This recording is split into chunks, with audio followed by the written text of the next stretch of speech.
Interessante que a gente tem visto, assim, a cada dia mais o Senhor confirmando a obra dele na vida do Senhor, no ministério do Senhor, na igreja, o crescimento que isso trouxe para a igreja.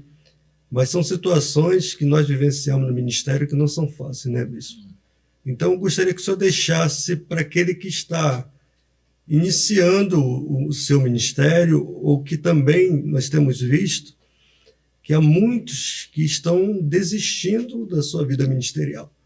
Nunca foi assim, tão notório a desistência de ministros do Evangelho. Qual a palavra que o senhor tem, assim, uma palavra para o coração desses ministros que hoje estão desesperançosos, estão vivenciando crises, dramas? Nós temos visto muitos vivenciando problemas de depressão, de ansiedade. Qual a palavra que o senhor tem, assim, para o coração desses diletos companheiros? Assim? Bispo André, eu costumo dizer que o ministério ele está apoiado em alguns postulados, em alguns pilares, e a falta de um ou dois desses pilares, ou de algum deles, ela lá na frente, ela pode produzir uma catástrofe. Problemas todos nós passamos. Pensar em desistir, quem nunca pensou? Todos nós já pensamos.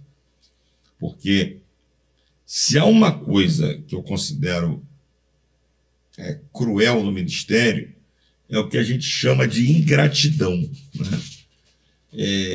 É você se dedicar a pessoas, muitas vezes, abrindo mão até da tua família, abrindo mão dos teus, para priorizar uma pessoa ou um grupo de pessoas, e você ter a experiência dura de ver aquela pessoa ou aquele grupo de pessoas se levantar contra você. E muitas vezes se levantar de forma covarde, de forma premeditada, de forma traiçoeira. Agora, isso aconteceu lá com Moisés. A própria irmã e o irmão, Miriam e Arão, se levantaram contra ele.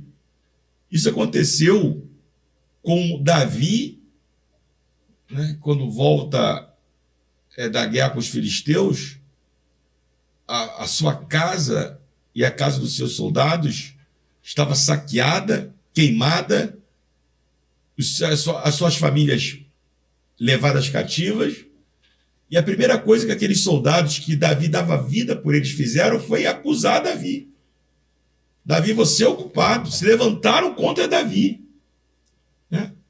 Isso aconteceu com o próprio Neemias, quando vai reconstruir os muros de Jerusalém. Quem se levanta contra Neemias? Sanbalá, Tobias e Gesem. Quem eram? Príncipes judeus.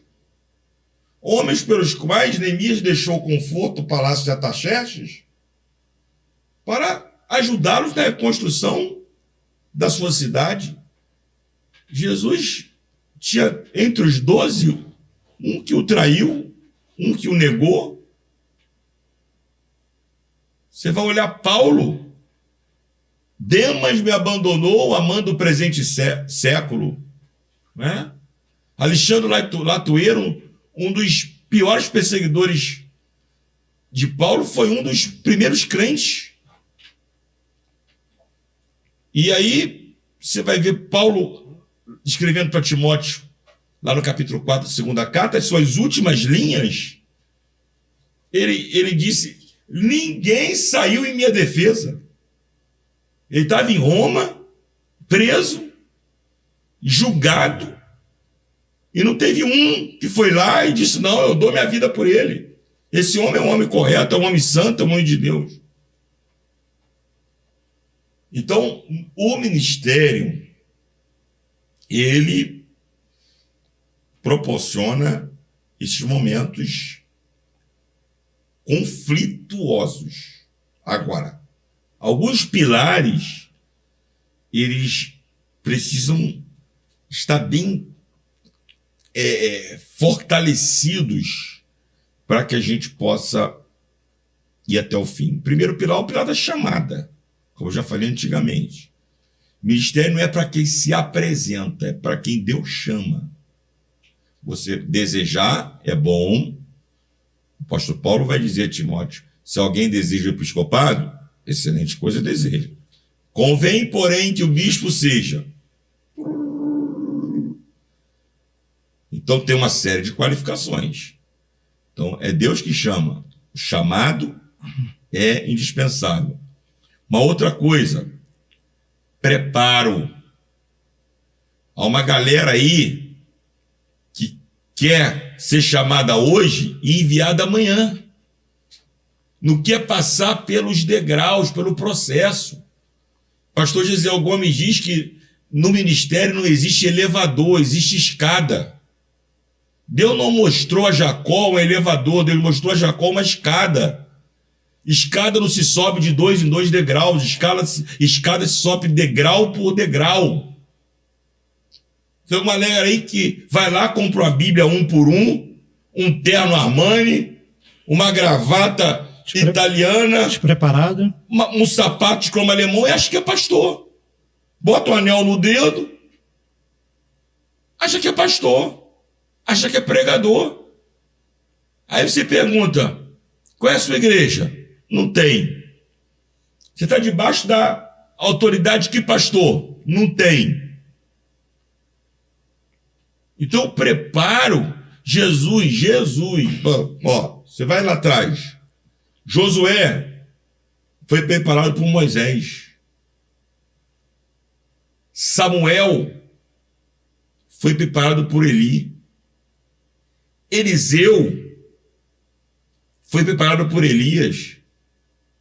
Aí você vê a escola de profetas que Eliseu estabeleceu. Jesus chama os 12 e anda com eles 3 anos. Jesus, hein? Mesmo assim, 3 anos andando com eles, na hora que ele estava lá na cruz, só tinha João ao pé da cruz do lado de Maria. Você veja. Então, o preparo é fundamental. Preparo intelectual. Galera hoje não quer mais ir para o seminário.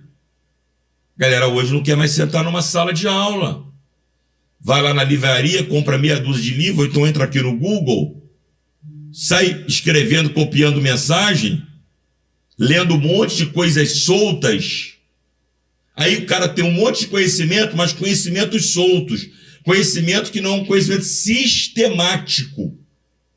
Um conhecimento encadeado. É um conhecimento solto, desencadeado. Aí o cara não tem preparo. Outra coisa, outro pilar. Experiência. É passo a passo. É degrau por degrau. Não é de uma hora para outra. Tem que passar pela experiência. Os caras é consagrado hoje, vai ali na esquina, aluga uma loja, abre uma igreja. Aí coloca em risco a vida de um monte de pessoas. Então, André, a pergunta que você fez, o que eu vejo? Claro que toda generalização é burra, mas uma grande parte dessa galera que está desistindo do ministério, que está se frustrando, que está indo para o ralo, é gente que não tem chamada, é gente que não tem preparo, é gente que não tem experiência. E aí, quando vem as pancadas, porque elas vêm, o cara não sabe lidar. Não sabe lidar. Você vai, como a gente já foi, fazer evangelismo de madrugada, aí na beira das estações de trem, na Cracolândia, tem um monte de pastor. É triste falar isso. Mas tem um monte de pastor lá na Cracolândia. Um monte de presbítero, um monte de obreiro. Uma vez eu fui na Cracolândia, aí estava eu e o Márcio. Aí o Márcio olhou um carro, bateu na janela do carro, o vidro fechado. Aí daqui a pouco bateu de novo, o cara não abriu, bateu de novo, o cara, porque a gente queria dar um folheto e falar de Jesus. Aí de tanto insistir, o cara baixou o vidro. Quando o cara baixou o vidro, o cara estava de gravata, a Bíblia do cara estava em cima do console, o cara era um presbítero da igreja, fumando crack, lá na beira da estação de Padre Miguel. Aí ele baixou a cabeça e falou, poxa, cara, voltei para as drogas. Estou vindo da igreja agora. Gravata não. Gravata aqui. Estou vindo do culto. Passei aqui para fumar um crack. Meu Deus. O que é isso? Falta de chamada. Falta de preparo. Falta de experiência. Aí quando vem os embates, o cara não consegue inventar um tranco. Então, um conselho que eu dou aí para a juventude, e tem muita gente chamada, não se lance ao ministério sem preparo, sem experiência, sem vida de oração, jejum, santificação. Não vai na onda desses camaradas que estão por aí, né, em cima do púlpito pregando, mas quando desce do púlpito, vivendo uma vida completamente divorciada daquilo que ele pregou. Você consegue viver assim por um tempo, mas não vai conseguir viver para sempre. Uma hora a casa vai cair. Uma vida distorcida, né? Distorcida. Sem testemunho. Porque não é o que a gente prega, é o que a gente vive. Evangelho não é o que a gente prega, evangelho é o que a gente vive. Jesus disse lá para os discípulos, e ser-me-eis minhas testemunhas. Então não é tanto o que eu prego, é o que eu vivo. E a gente está vendo uma galera aí que tem uma homilia fantástica. O vernáculo, extraordinário. Mas a vida dele está completamente divorciada daquilo que ele prega. Aí uma hora, meu irmão, a casa cai. O senhor acha que, pegando aí o que o senhor falou, acerca da abertura de igrejas por essas pessoas que foram citadas, ou por este grupo de pessoas que foram citadas, o que isso pode atrapalhar aqueles que trabalham de uma maneira correta, de uma maneira honesta, leal? O que isso pode atrapalhar? Essas aberturas de igrejas desordenadas, com pessoas despreparadas, o que isso pode atrapalhar? Como é que o senhor vê isso? Eu creio que na palavra de Deus, né? A Bíblia diz que o evangelho é o poder de Deus, né? Para a salvação de todo aquele que crê. Eu creio que o poder do evangelho ele acaba transcendendo todas estas questões, né? Agora, na prática, aqui, o que a gente vê é que o que tem de gente por aí decepcionada, porque foram enganadas, abusadas, ludibriadas, porque encontraram esses falsificadores do evangelho. E aí essas pessoas acabam desacreditando de todo mundo, generalizando. É por isso que eu disse agora, toda generalização é burra. Né? Porque se tem um médico fazendo besteira, todos os médicos são ruins?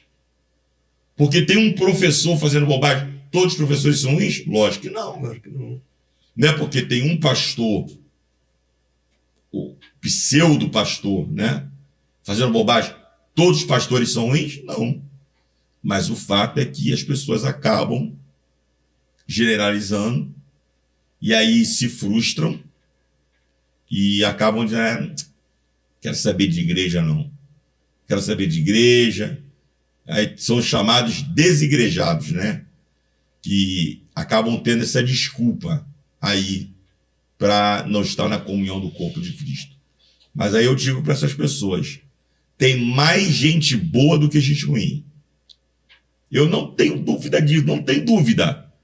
Tem mais gente boa do que gente ruim. A questão é você observar, não se deixar levar pelas aparências, porque hoje a gente está vivendo no mundo da estética, então você vale mais pelo que você tem do que pelo que você é.